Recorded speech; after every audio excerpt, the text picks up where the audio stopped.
ரொம்ப சந்தோஷம். ஏன்னா ஃபஸ்ட் டைம் வந்து மதுரையில் வந்து நடக்கிற ஒரு அவார்ட் ஃபங்க்ஷனுக்கு வந்து ரொம்ப சந்தோஷமாக இருக்குது, பெருமையாகவும் இருக்குது.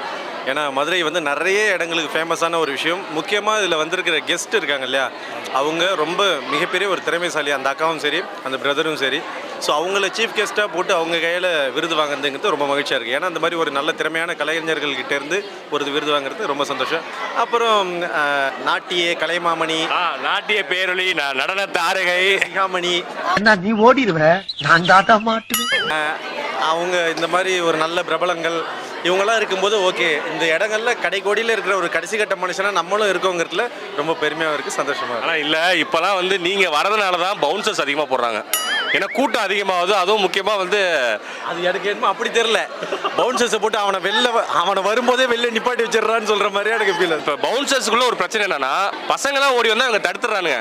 வரது எல்லாமே லேடிஸ். அப்போ என்ன சொன்னால் லேடி பவுன்சராக போடுங்க, ஏன்னா கருந்தமிழ் வந்தால் மட்டும் லேடி பவுன்சரை போடுங்கன்னு சொல்கிறாங்க. இதை பற்றி நீங்கள் என்ன நினைக்கிறீங்க?